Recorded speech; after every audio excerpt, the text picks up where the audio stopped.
Hey everybody, Samuel Allred here. Welcome back to the Persistence Outdoors podcast.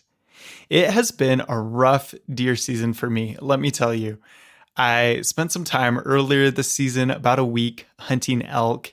And during that time, I had multiple opportunities to kill deer. I had a tag, but I held off because I wanted to kill an elk and didn't want to blow that opportunity. And I only had a set amount of time. Well, I was unsuccessful killing an elk, and the ironic but predictable thing has happened. And now that it's deer season only, I've been having a real hard time killing a deer.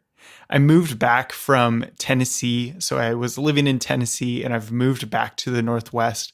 Now I'm in North Idaho, and being here and adjusting to the white-tailed terrain here versus that in Tennessee has been really tricky. Not only getting in shape again for Northwest mountains and heavy forests and things like that, but also just figuring out where the deer are going and what elevations they're at. It's been really tricky. It's been quite an adjustment, and I haven't quite got all the way there yet. So it's been tough. It's been fun. I'm learning a lot of things, and hopefully with persistence, I will get an opportunity here to kill a deer. But until then, I'll just keep grinding it out. Today, we're going to talk about something I haven't had to use much this season, and that is shot placement. We're going to go through the different shot angles and talk about which shot angles you should take and which you should avoid. Before we get into it, I just want to ask if you've enjoyed this podcast, if you've learned something or found it helpful, please give me a good rating on whatever platform you're listening on, and go ahead and follow the podcast so you get alerts when new episodes come out. That will help the podcast grow and ultimately help more people learn to hunt. I want to start with a short story to tee up our discussion on shot placement and shot angles. When I was living in Tennessee, there was a bow season and then a rifle season. And I had hunted with rifles before, but never with a bow. And I found out that I could use a crossbow during bow season. And that extended my season by about a month and a half. So altogether, I had a 3-month deer season. There were so many deer in that area that you could kill 3 does a day. It was ridiculous. I never achieved that, but I sure tried. And I got a crossbow off Craigslist, learned to shoot that thing. I know there's a lot of stigma around crossbows and a lot of debate over whether they should be legal or not, and whether they're better than vertical bows or not. I can't say I have any real love for them, but it was effective for what I was doing and it extended my season. So I stand by my decision, but I got a crossbow and I went out hunting, and the second day I was hunting with that crossbow, I had an opportunity on a deer, or a near opportunity. So I was sitting on a field edge. I think it was a soy field. It might have been cut by then. And I was waiting. It was the late afternoon, and some deer had come out about 120 yards away from me. But they were feeding down an edge of timber, and they were coming closer to me. And so I was waiting and hoping I would get a shot. In the group, there was a young buck. It was a spike on one side and 2 points on the other. It was coming towards me, and the other does in the group had peeled off, but the buck kept coming. I was sitting in a little brush blind that I had made that afternoon, and I was sitting there with my crossbow and with my rangefinder, and I was getting excited and just ranging the buck incessantly, which turned out to be my demise. I was moving too much, but I was excited. I hadn't really got into hunter mode for that season, and I just kept ranging the buck as it was getting closer, thinking, okay, can I shoot yet? Am I ready to shoot? What I should have done is ranged a point and then waited until the buck got to that point, and then I would have known. But I was just making a silly mistake, and I kept doing it. But as the buck got closer, it saw me moving a little bit. It stopped, it looked at me. I went stock still. And so it put its head down and kept feeding. And it kept just drifting a little bit closer. That happened maybe 2 or 3 times where it kind of caught some of my movement out of the corner of its eye. So by the time it was about 40 yards away from me, it was kind of on edge and it knew something was up because I just couldn't stay still. So this buck finally hung up at around 40 yards. And the whole time it was coming in pretty much head on to me. And when the buck finally stopped at about 40 yards and had its head up, it was presenting me with a frontal shot. Now, with a crossbow at 40 yards, that's likely a shot that you could take, but I wasn't comfortable with that. At the time, my max range was 40 yards, and I knew that a frontal shot is a tricky shot to pull off. It's really an advanced shot because you have a very small window that you have to put your shot into, put your arrow in this case into, to kill the animal efficiently. A little low, you hit the sternum or maybe glance off the brisket. A little high, you could hit the neck or the windpipe, which would be lethal, but it might not be a quick kill. And then right or left, you could hit a shoulder or only hit one lung. And again, if you only hit one lung, the animal could run off, and though it would eventually kill that animal, it might not be recoverable. So I'm sitting there with a shot opportunity at 40 yards, but that's my max distance, and I know it's a tricky shot, and I didn't feel confident in taking it. And at that point, the buck spooked, ran off, and there went my shot opportunity. So why do I bring this story up? Well, it kind of illustrates the real life situations that you find yourself in when you're hunting. When someone teaches you where to shoot a deer, you are likely looking at a picture of a deer that's broadside, meaning it's sideways to you. You can see its nose and its tail, right? And they show you where to shoot and they say, that's where you shoot a deer. If you shoot it here, it's going to die. It's going to be a quick kill, whatever. But often when you're hunting, you're actually presented with shot angles that are not ideal. And sometimes you never even get that broadside shot. Like in my case, when I was hunting that deer and waiting as it was walking towards me. So I want to talk about the different angles that you might encounter and how to be prepared for them. Before we get into each different angle that we could be shooting an animal from, I want to define our goals for shooting an animal because I think it will help us understand the shot angles a little bit better. So first of all, when we're shooting an animal, we are trying to kill it as quickly and efficiently as possible. And we do that by doing major damage to their vital organs or to their spine or their brain. It's a weird thing where we talk about killing an animal ethically, and it turns out that the most ethical way to kill an animal is not the gentlest. It's actually the opposite. It's more like the most devastating thing that we can do to the animal to end its life as quickly as possible. So we want to do major damage. And on the flip side of that, we also don't want to do something that injures the animal and prolongs its suffering or makes it die slowly. So we have to take an accurate shot at vital organs or the spine or the brain, something that is going to kill it, and we have to avoid hitting it somewhere that is going to kill it slowly. Now, our second goal for shooting an animal is to recover and use the animal. And this kind of modifies our first goal. We need to shoot it in a way that preferably it will go down quickly and we will be able to find it, and in a way that won't destroy a massive amount of meat or the fur if that's what you're shooting the animal for. Usually the best way to achieve both of these goals is to shoot for the vital organs. That's the lungs, the heart, and the liver. The lungs are the biggest target on an animal. If you can shoot through both lungs, chances are you are going to kill that animal efficiently and you will likely be able to find it. The heart is a smaller target, but if you hit it, That will also kill the animal. And the liver is a bit further back than the lungs. It will kill an animal. It doesn't kill as quickly as if you hit the lungs or the heart, but it will kill an animal eventually. So it's included in the vital organs, though I wouldn't recommend you aim at it. You can also shoot for the spine or the brain, but these are smaller targets and harder to hit, and sometimes they have sort of inconsistent performance, whereas if you puncture both of those lungs, you are very likely to kill the deer efficiently.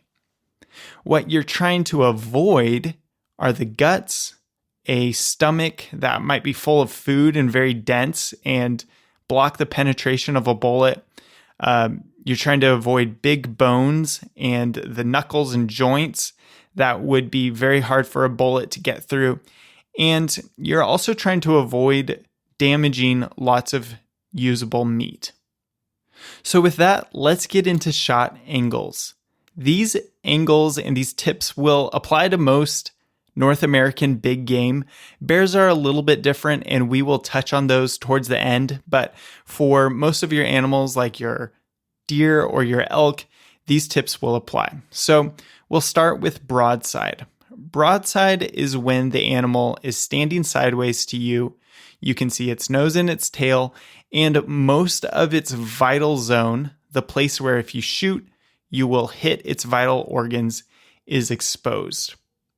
Broadside is commonly thought to be one of the best shot angles because you have a whole target of the animal's lungs right there. And it's pretty much the biggest target on the animal that you can shoot and almost guarantee a kill. The place where you want to aim when you are shooting an animal broadside, usually if you want to just puncture both lungs, not damage very much meat, you can basically trace the animal's front leg up to where it meets its chest. And right on the backside of the front leg will be a little crease. And behind that crease, about 3 inches is where you want to aim. You'll find that crease, go back 3 inches, and then go about a third of the way up the body of the animal. And if you shoot right there, you will shoot through both lungs and also hit very near the heart. And that's a great shot because it quickly damages both lungs. It causes massive bleeding. The bullet will often pass through the animal, meaning that you will have blood coming out from both sides, leaving a better blood trail to track and actually recover the animal. And it deflates those lungs and makes it so the animal can't breathe. There's really not many downsides to this shot. It's a great shot to take. You can modify this shot depending on what sort of load you have and what your distances are and how confident you are as a shooter. You can modify it to bring it a little bit forward and actually hit that shoulder. And the idea there is that the animal won't be able to run as far because it has a broken shoulder. I wouldn't recommend this for new shooters, and in general, it's going to damage more meat than if you slip that bullet behind the animal's shoulder, but it is an option. There's also the high shoulder shot that a lot of people tout as dropping animals in their tracks, and that's because it's actually you're actually hitting the spine or near the spine. So those are options as well, but the classic broadside shot that gives you the most chance for success is right behind the crease of the animal's front shoulder. The next shot angle is quartering away. And when the animal is quartering away, it is looking away from you. So its butt is going to be a little bit closer to you than its head. On a shallow quartering away shot, this is also a very good shot angle. Some people prefer it to the broadside shot because the first bones and first flesh that your bullet or your arrow is going to hit is actually going to be on the backside of the ribs where the ribs are a little bit smaller, or right behind the ribs where there's just soft tissue leading into that vital zone, into that lung and heart cavity in the chest. So lots of people actually like this more than the broadside shot, and it's a very good shot. You just need to make sure that it's a gentle quartering away angle and not a steep quartering away angle. If the animal's head is very far away from you and you're seeing mostly the back leg of the animal, you may not be able to get the bullet or get your arrow in to where you need to get it without hitting that hind quarter. And that could stop the trajectory, and you won't be able to penetrate into the vital organs the way that you need to. Or you'll just end up damaging that back quarter, and there's a lot of meat on that back quarter. Another thing to consider on a steep quartering away shot is that stomach. If an animal has been eating grass or been browsing all day, that stomach will be full of dense, compacted organic matter. And that can also suck up a lot of energy from your projectile. So on that steep quartering away shot, you might want to avoid that because it could hit that stomach and also not penetrate all the way to the vital organs the way that you need it to. When you are taking a quartering away shot, you want to aim for the animal's offside leg. So that means the leg on the other side, furthest away from you. And if you aim basically through the animal, your crosshair will be towards the back of the animal's ribs, and it will be directly in line with that offside shoulder. And ideally, your shot will go through and it will either hit that offside shoulder or it will exit right near there. And if you line it up with that, there's a good chance that your projectile will go through both lungs and do massive damage to that animal and kill it quickly. I'd recommend a broadside or a quartering away shot any day of the week. If you get those shots, you can feel confident that you will be able to hit the vital zone and kill that animal quickly. Now, there are also some more advanced shot angles. The first more advanced shot angle is the quartering to shot. And that's when the animal is facing you. So their head and neck are closer to you than their butt, but they're not completely head on. It's not like you're only seeing the chest of the animal. And this is tricky because you have that front shoulder in between you and the vitals of the animal.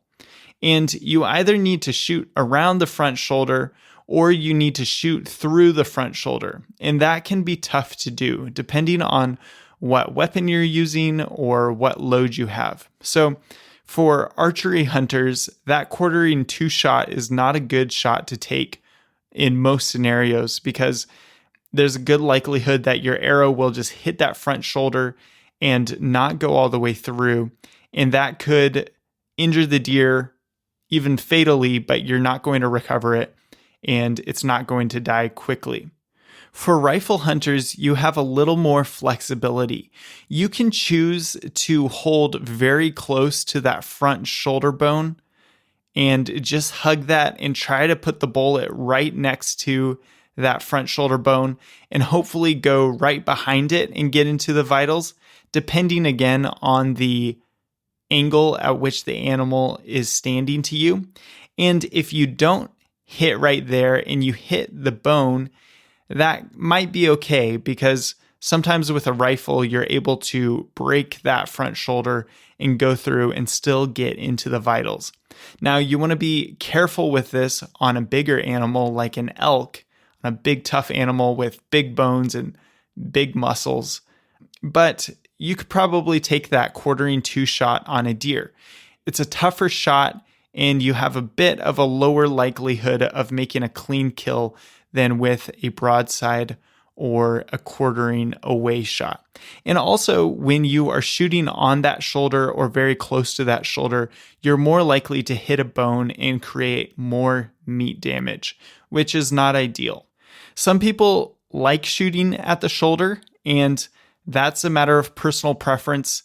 Again, because it breaks down the animal, it makes it harder for them to run away.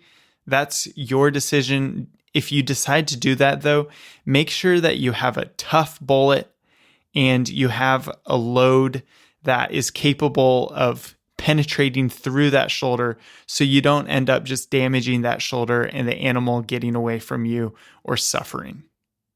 The next more advanced shot angle is the frontal, and that's when the animal is facing you head on. You're just seeing the animal's head and neck and chest. Here you have a very small target. It's like what I was talking about in the beginning. You have a small target where if you shoot this deer in the right place, you can get through and hit the heart. You can get right into where the lungs are, but it's a smaller space than if you were trying to shoot for the lungs on a broadside shot. It's much smaller, and it is protected on the lower part of an animal's chest by the sternum, and on either side you have the shoulder bones. And so you have to be very confident in your shooting ability, and you need to know exactly where to aim. This is a shot that I wouldn't recommend for longer distances, or if you're just not that confident as a shooter. But for shorter distances, it's probably a good shot that you can take. It's also a shot that's trickier for archery equipment because whereas with a rifle, you might be able to punch through that sternum or some of those ribs if you hit a little bit off of where you're aiming, an arrow could not make it through and not make it to the vital organs. So I would just be careful with this shot. I would think about what range you can hit that smaller target at. And when you're aiming on a frontal shot, you want to aim above the sternum, just below the halfway point on the chest. And that's right about where the neck meets the body. And if you can hit and center punch that spot just above the sternum, you will likely kill the animal, and it can be a very quick ethical kill. There's a few shots that I wouldn't recommend, and we'll start with the most controversial one, the neck shot. Some people like the neck shot, but I don't think it's a great shot for a few reasons. One, you're trying to hit the spine, and the spine is a pretty small target, and you want to hit near or on the spine to either break the neck or sever the spine. And the neck is a small target to begin with. The spine is pretty small. You could miss a little bit high. In that case, you would just miss the animal completely. If you miss a little bit low, you could not hit the spine, but you could hit the animal's windpipe. And that would be a lethal shot, but it wouldn't be quick. The animal would likely run off. It would bleed out, but it could be in the next county before you catch up with it, if you catch up with it at all. The neck could also be moving a lot on the animal just as it walks and puts its head up and down to feed. So I generally wouldn't recommend it. Some people talk about meat hunting and shooting an animal in the neck, but that also doesn't really calculate for me because I like to take the animal's neck and use it as a roast. So altogether, with the next shot, you have potentially inconsistent results. You have a higher risk of wounding the animal. You have some meat damage, and you have a smaller moving target than when you're shooting for the vitals. So generally, especially for newer hunters, I wouldn't recommend this shot. The next shot that I wouldn't recommend on big game is the headshot. The headshot also has a high risk of wounding the animal and not killing it outright. If you think about the animal's head, there's a very small little brain in there, and you have to hit the brain to kill it lights out. And it's true that that could be a dramatic kill if you hit the animal's brain directly. But if you don't, you risk hitting its muzzle, and you could shoot off its nose or its lower jaw, which is really kind of terrible to think about, because what would happen then is the animal wouldn't be able to eat. It would likely bleed and die slowly, either from bleeding out slowly or from starvation. So that's kind of a terrible consequence of being just slightly off. That could be an error in your trigger pull. You pull it to the right or the left. That could be an error in your scope, how it's zeroed. A little bit of wind, whatever it is, and all of a sudden you've majorly wounded the animal without killing it. And that just seems like a terrible outcome. So unless you are a very advanced shooter and you're very steady, I would avoid the headshot altogether. Not to mention, it's just a small target. The last shot that I would avoid is what's colloquially called the Texas heart shot. And that's when the animal is facing directly away from you. So you're mostly seeing its rump. And the idea is that you shoot right below that animal's tail and that the bullet would travel the length of the animal and hit the vitals from all the way behind.